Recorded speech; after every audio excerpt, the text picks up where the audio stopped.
Fortescue, one of the largest mining companies in the world. In fact, this company owns incredible amounts of land. Here in Australia, they own 87,000 square kilometers of land. That's bigger than the United Kingdom. They say the world can go 100% green, including mining operations, and that they will be completely green in, well, less than 5 years' time. The CEO, Twiggy Forrest, he is saying that actually burning fossil fuels is like cavemen basically bashing sticks together and throwing rocks around. It's just old and it's stupid. He says actually it's economically nonsensical. The company is about to make $1 billion from an historic electric truck deal. It has a contract for $2.7 billion worth of electric mining equipment, and it's discovered it's actually saving money by going green.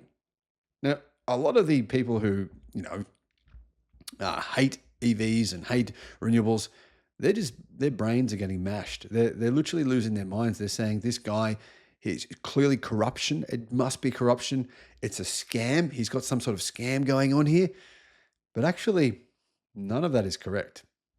Hello, my friends. Welcome to the channel. I'm Sam Evans. You're watching the Electric Viking. Great to have you with us. Won't this be amazing? Fortescue, a global mining metal company headquartered in Australia, they are focused on iron ore mining under the name Fortescue Metals Group.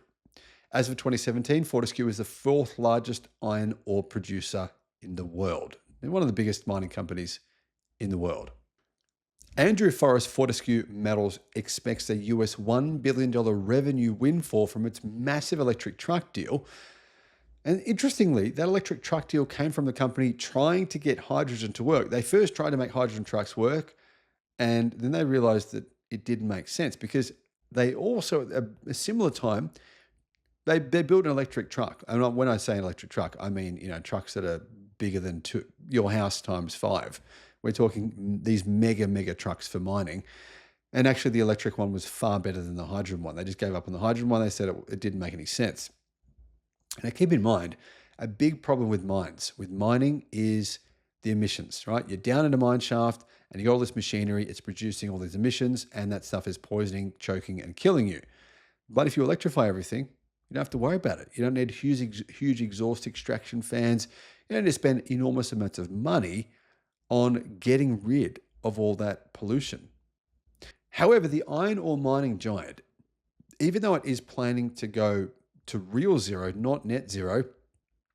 Net zero is a situation where you can basically buy carbon credits and pretend that you're real zero. The company is saying it's going to go real zero by 2030 for its Pilbara mining operations, which is the biggest part of its operations. But international projects, particularly its Phoenix, Arizona green hydrogen project, are facing delays because of the changes wrought by the new US government. But the real zero plan for the Pilbara is the truly groundbreaking initiative. Forrest has argued that if Fortescue can achieve it, then it will show the rest of the world can and should follow them. He has dismissed net zero targets, which allow for the burning of fossil fuels mitigated by so-called carbon offsets, as a con against the climate. He says they're a disgrace and this stuff shouldn't exist. That's the scam. That's the real scam. The Pilbara Net Zero plan involves the massive US $2.8 billion deal with Liebherr to supply 475 green mining machines, all electric, of course, including about 360 autonomous battery electric trucks, 55 electric excavators, and 60 battery-powered bulldozers. It has signed a deal with McLean Engineering for a fleet of 30 electric road graders. Now, as you can see, not only are these vehicles electric, which is actually saving them money, in fact, it's saving them a hell of a lot of money, but some of them are autonomous. So it means that those vehicles don't need a driver, and that's obviously saving the money as well. The Liebherr mining trucks will use huge electric power systems built by Fortescue Zero in the UK, a contract the company says will deliver revenue of more than US $1 billion to supply the trucks destined for the Pilbara mines and to third parties.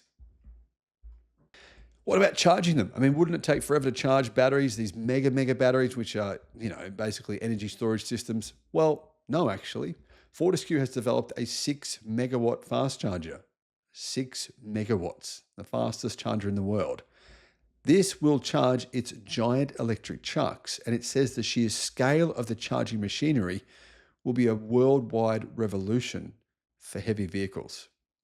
Battery electric trucks and the electric excavators need to be charged and powered by green energy. Fortescue last year opened its first solar farm, the 100 megawatt North Star Junction project, which will power its mine, and plans a total of 1.5 gigawatt of new wind, solar, and battery storage by 2030. I mean, it's building enough battery, wind, and solar storage to run a country, essentially. But what's it doing in the long term? Well, its longer term plans are really interesting. First of all, the company has said they're actually going to save 1 billion litres of diesel every year. 1 billion litres of diesel a year. Imagine what that's costing them. That's insane. Interestingly as well, after that was revealed, Fortescue says a study involving the University of Oxford found real zero for the power and transport sectors could drive annual savings of more than US 500 billion by 2050. Now, the company also plans on doing this, right? They're building out enormous amounts of renewable energy in order to produce green hydrogen, which actually could play off. They say they have a target of producing 15 million tons of green hydrogen a year by 2030, but detractors are saying that's not going to happen. Now, of course, there's lots of uses for this green hydrogen. You can power basically grids on green hydrogen. You can, instead of using coal to produce steel, you can use green hydrogen. You can power ships with green hydrogen. There's actually a lot of uses for it. But Andrea Forrest said that the company has found a breakthrough in hydrogen technology, which will enable them to produce a lot more hydrogen than what people actually think. There is a new form of hydrogen which will come onto the marketplace, which will be a lot cheaper, he told Bloomberg. We're not yet in a position where I can talk about it publicly. Twiggy Forrest said this: "Our firm belief is that the world needs an enormous amount of green energy, and we will not be pulling back from our ambitions. To be clear, our timelines may change, but our ambitions will not." Now, if this mining company can hit net zero and produce zero emissions, then everyone else can. And people keep on saying, you know what, EVs, batteries, solar, it's not a real solution because the mining companies they're still going to be around, right? They're going to still be producing enormous amounts of emissions. Well, now one of the biggest mining companies in the world says that is bullshit. That is not true at all. And within a few years, they'll be producing none at all. Now, as you can see, all of their vehicles are electric. All the machinery is going electric. All of their power is renewables. And this, my friends, is actually the true future of the world. We get distracted by people telling us things like steel can't be produced without coal. You know, we get distracted by all of these things really that are set up to trick us, confuse us, and make us think that actually we can never fix the world's problems. But the truth is, we can. Tony Seba has mentioned this many times. The solution to the world's, facing the disaster the world is facing is actually the technological revolution the world's going through right now. I'll talk more about that in a separate video. Let me know your thoughts in the comments. Do you agree? Do you disagree?